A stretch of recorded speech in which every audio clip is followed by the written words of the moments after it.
Good morning to all of you. So I welcome you all on the third day of this online FDP on Internet of Things, sponsored by Airtel Academy AICT and organized by Institute of Engineering Technology, Dr. Bhimrao Ambedkar University, Agra. So we are moving towards the first session of today's. That is in the continuation with the yesterday's lecture by Mr. Matunja sir. So there is no need to introduce again as you have gone the one session with sir already. So I just welcome you, sir, again on our FDP for your kind lecture. Please, sir. Yeah, thank you, sir. I'm audible. Am I audible? Yes, sir. Yeah, thank you, Numan, sir. Good morning, all of you. So we can start from yesterday where we left, and so I'll just connect. I should share the screen.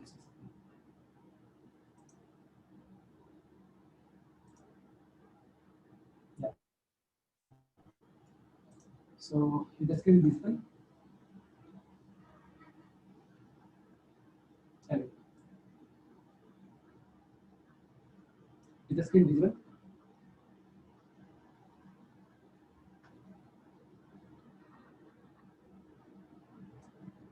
Hello, I'm audible.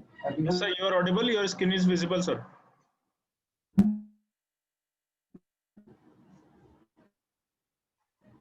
So, like on the Wi-Fi connection part, on the how it is being connected, and we looked around the various firmware side of the embedded system, and how today in the today lecture we will use uh, those things, those firmware part, those code part to basically explore the various protocols and the communication channels, the communication network interface card, for example, Bluetooth, LoRa, and other NFC to communicate between the devices, in between devices that we termed as M2M, machine-to-machine communication in the different channels, in the different network, and also we will communicate, try to communicate that data to the cloud. And in that, for all those things, we are using this board that you can see on the screen, and all these documentation and these things are hosted at async.singlet.com. So you can just refer from here. I'm using this for this presentation part, and you can see we have gone through this yesterday. So today we will start with. So today we will start with this MQTT part. Before that, we will just revise the Wi-Fi connection, what we did in the last session. So in the last session, what we did, we had IOTA sync, and we were visualizing the sensors data from a laptop or from a phone via router. In this system, in this diagram, you can see our router was acting as an access point, and our IOTA sync, the ESP32 chip, is acting as a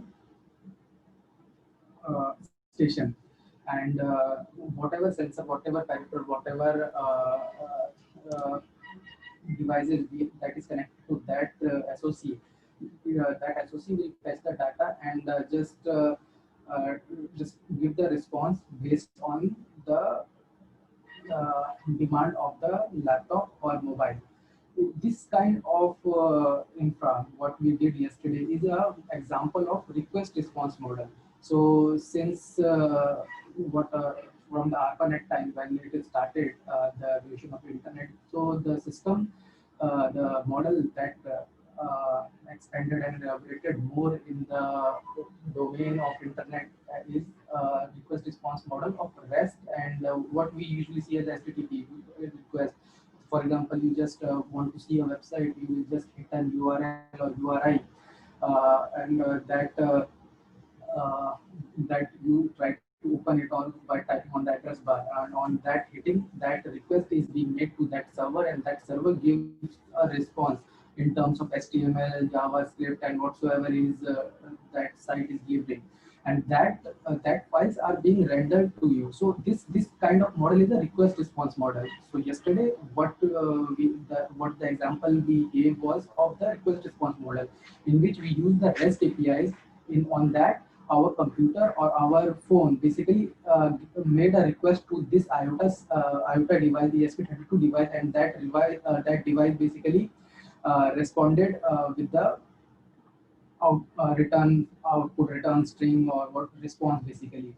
So in this router is important. The next part is there is another mode in which we can code the IOTA sync, and that example is also in the repository, in which you can make this IOTA sync the access point only. So you don't need the router. For example, if you want to just place it somewhere, and if you want to make a network of it, over the Wi-Fi. So these networks are over the Wi-Fi. The example we yesterday used is over the Wi-Fi. So we can create a network of it, and in this access point, from this access point, we can connect our phone or laptop also to access those data, and these are being sent to this unit. So this is the one of the way. There is another from here, what we left from here, what we can see, we use the request response based model. Now we are going to something called publish subscribe model. So for example, consider a situation, consider an example, like you have a device placed somewhere in the factory or in and that some data, some parameter is being updated, and that parameter, when once updated, the other unit also be need to know the new value. So how it can basically do that thing? So for that you need to poll, basically the device in the industrial factory or in your home need to update to clouds somewhere. And if you see this example, suppose this device is basically updating the new value, and this device want to access it. So what it can do, it has to update that value to this IOTA sync all the time, and from there you have to basically again make a continuous request to fetch the latest value. And in this manner you can see that you are basically doing is, what you are doing is polling. You are basically continuously polling, and that is basically wasting the network bandwidth. For example, if what I want, like in the embedded system, we have something called interrupt kind of mechanism. In that, we want to get notified whenever some event happened. And for a network connected device, so that is within a system, within an SoC, within a silicon fabric. So it can be done more easily. But when we take an example of a network, so if you see the Android phone, and if you see some app to making some notification, for example, like take an example of InShots maybe, or any other, or a group in which all of you people are there, and if someone put a notification to post something in that, all of us get the notification more or less instantaneously. So how these devices, though they are not physically connected, how these devices are able to communicate to each other so frequently is that they basically maintain a WebSocket kind of connections or tunnel, TCP tunnel to the server, and whenever something is happen, so through that tunnel a response is being sent to the device, and that device basically go for the polling. So in this, polling is also doing, but it is interrupt based. It is not periodic in manner, like every time I have to basically initiate new response, new request every time. No, it's not like that. So tunnel is being created, and that communication is not closed. So and basically the timeout of that session is way too long. So whenever something new need to be transmitted, that particular server basically send a response to the Android phone or a device to please make a request and fetch new data. So in this manner, if you see that since that timeout session is being so large that uh, the device on the getting a response from the server goes for the polling of that particular uh, website. So this thing was something earlier known as Google Cloud messaging or Google Cloud service, Google Cloud GCM. If you see, if you have been through the Android or something, they earlier used to call it as GCM, Google Cloud Messaging. So now they have ported it to the Firebase. So in the similar manner, if we see for the IoT devices, we don't want to basically poll every time. So we basically don't want to basically request continuously, request and getting response, request getting response. So we want some mechanism to basically overcome that. So another kind of model that we can go for is request response based model. In that, we basically keep listening to a topic, certain topic, and on if that particular topic is being updated, then only I will basically get that data. That manner, that is something known as that. This kind of protocol is known as MQTT. So it is message queuing telemetry transport. So this communication was initially started in the Gulf region, basically invented for the Gulf region, where oil pipelines data was basically used to be updated at various points about their pressure, about their temperature, and how the flow is. So these communication links was established via satellite link. So that time the satellite link, you don't have that much kind of bandwidth, because again in the local network, in the local Wi-Fi router, you can just use the network as much and as much bandwidth can router is capable of giving. You can use that, but once you are started to pay for that kind of bandwidth, then the GSM for the satellite link for sending this much data is very costly. So you have to come across a very lightweight protocol, and that is MQTT. So in that, this methodology is different from our normal how website basically and how website or census data are basically updated. So those REST APIs or those HTTP request or GET request, POST request, those are the request response based model. Now this MQTT is a publish subscribe model. If I explain it something like this, so you can see that here is my some server. Just a second.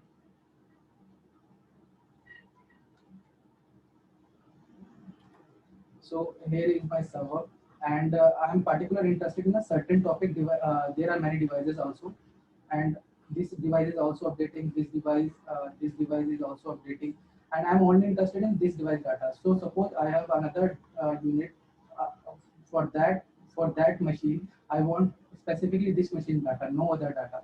So there is a particular specific topic. I will just also explain it how it is going on. So there is particular specific topic. So let's say the topic is machine to topic. So this device will only update the data on the machine to topic over this server. So in this terminology, we call this server as broker. So this is our broker. Just a second.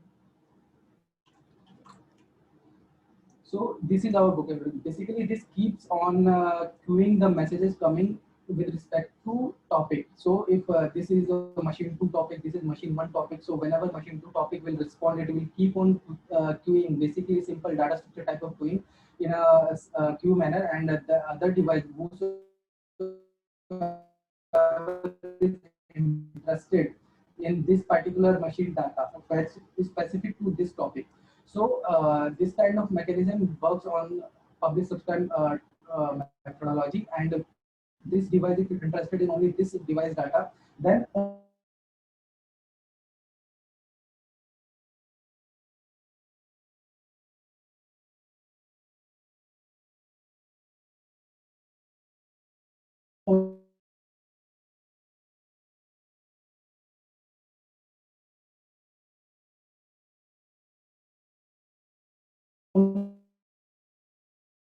this device data is being transmitted through this network.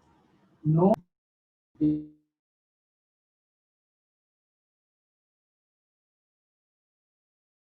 beginning,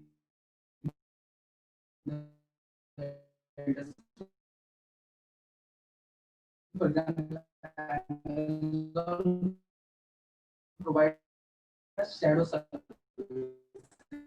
So if you see the shadow services, what they basically do, they basically persistent memory entry, you can rest on sending that to the AWS broker. This will maintain the last persistent memory of that. And the terminology that AWS IoT Core use it for this is the shadow. So whenever new phone or new device appears, they will basically check for this data for the last entry, and from later on they will just keep on listening the broker for new data. So this is the one methodology that is being provided by the AWS IoT Core. Another thing that people use for this kind of mechanism, when, for example, this device is not there, this device is not there, and this is keeps on updating. So there is something called LWT, last will testimonial. In that, whatever data is being shared, for example, there are two parameters. That, for example, if that device is off, that device is on. So I want to basically update that I am going off or I am not able to connect it.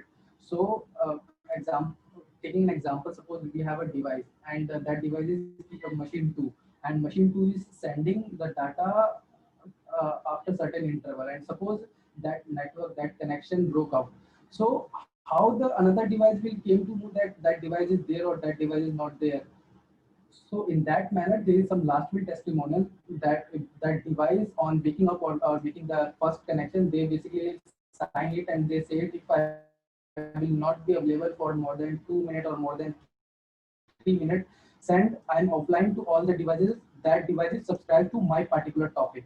So this is something called LWT. And in LWT, there is something called persistent memory. So for example, 3 devices are there. So I want to send these data to all the 3 devices, not that first device appeared and if only first device will get the data. Another also, the last data should be made persistent to all the units. So before going offline, what's the last data it updated? So this is the basic working mechanism of this MQTT. So how we basically write this example in this particular hardware. So this is the hardware. So in the last example, we use the Wi-Fi.at. These all libraries we used earlier. So this MQTT credential is created by me. I will also show you the example. Just a second.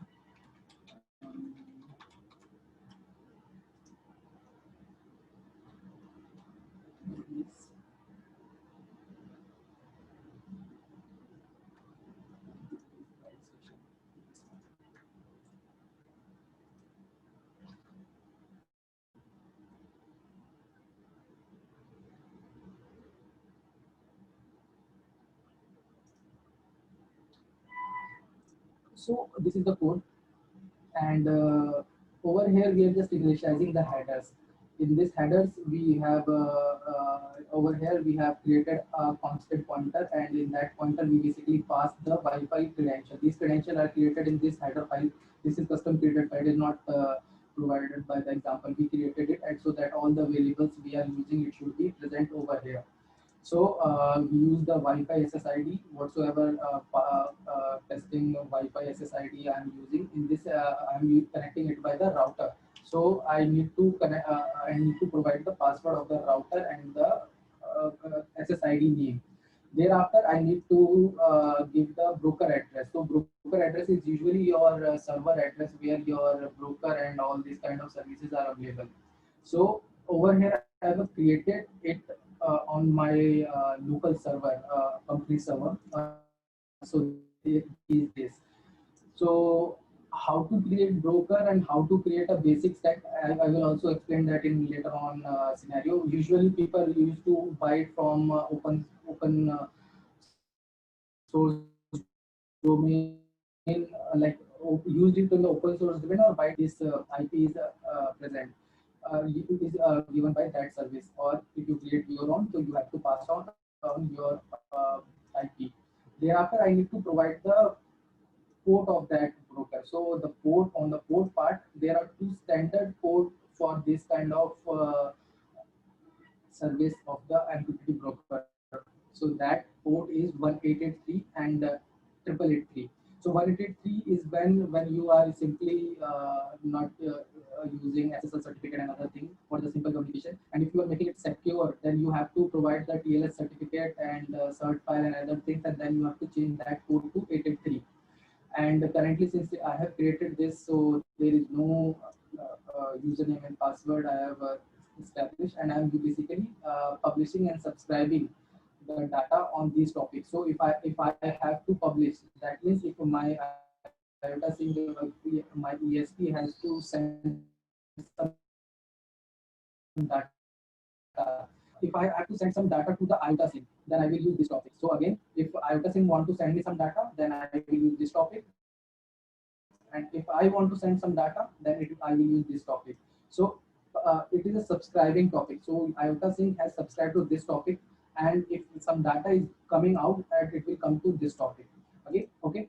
So again, I created a pointer, simple connections, and with the client, I initiated the class method, and I'm basically connecting it simple after Wi-Fi connection. When I will get the only after it is connected to the Wi-Fi, it will get the IP if it is connected.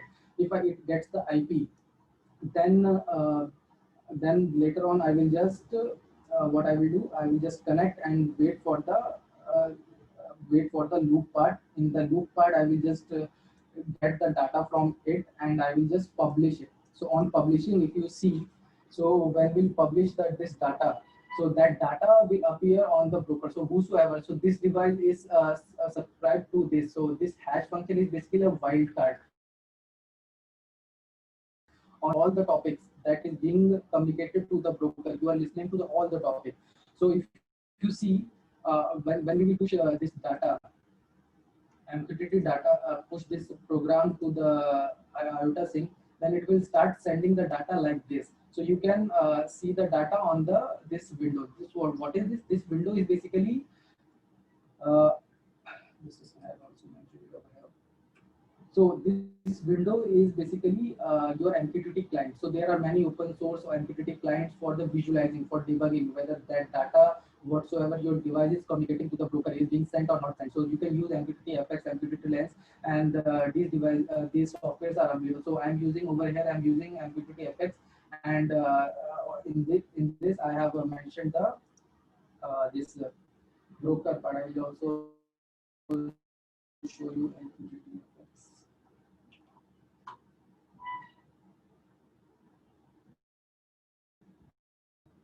Need to connect to that hardware, and that hardware will keep on sending. I will also upload it, and show you the value just a second.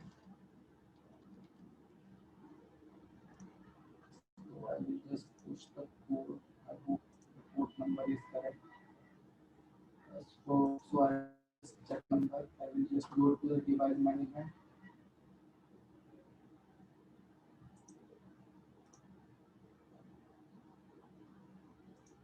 So after going to the device manager, I can check the port, whether from the what port this device is connected. So I will just it's port number 3, it's port number 11. So it's correct. So it will, once it will push the data, you can see something like this coming over here. Uh, this kind of window you can see. So I will just so in the MQTT FX, I need to supply the IP of my server. So I have just entered this number, nothing else. Okay. So on that IP I will connect. So the green sign over here, it means it is connected. If that is coming red, that means your system is not connected. So I can now subscribe, and I will just wait for that uploading part to be done. Just a second, I will just check. I think some port is open. Yeah.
uploading part is started. So I will just keep on looking at this screen.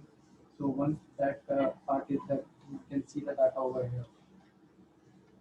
All these codes are available to you on the repository. So you can also later on you can check. So this is the example. So you can see over here that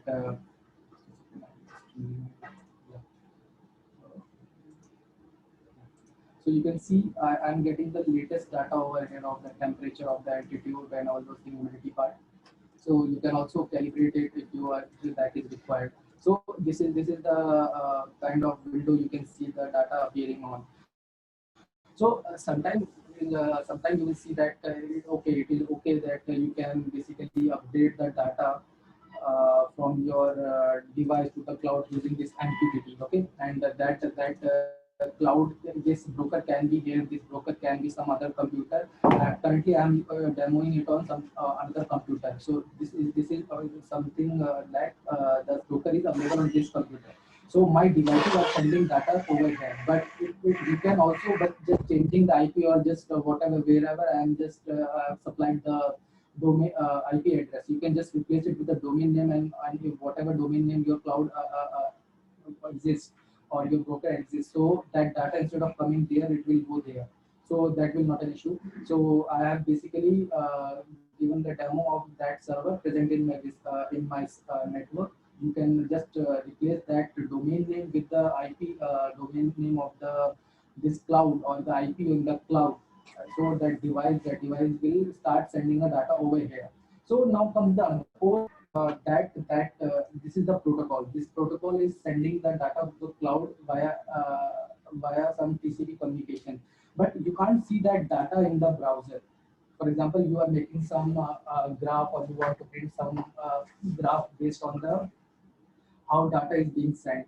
For that, MQTT basically provide a WebSocket communication. So this WebSocket communication, what it helps is that for with the JavaScript or with some backend management in the Node.js, in the PHP, or whatsoever is your backend management, or in the front end in the JavaScript part, you can basically use the JavaScript to fetch the data from the MQTT broker. So this data can be fetched by the JavaScript, and you can basically plot that data. So this is the basic example of an HTML, in which that HTML is basically using this JavaScript, and in this JavaScript we are subscribed to that topic, and that topic data will appear in the front end, the GUI, the web page of your uh,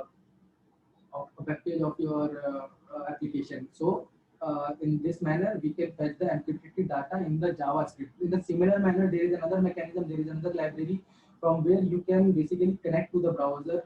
You can connect your Android phone to the browser, and from there you can basically access it. So for accessing this on the JavaScript part, on the front end part, you can use the WebSocket, or even Android can use the WebSocket to connect to the broker if broker is residing in the cloud. So my device is basically updating, and some other network, suppose your Android is connected to the mobile data, so that can connect to this using a WebSocket. So that WebSocket is basically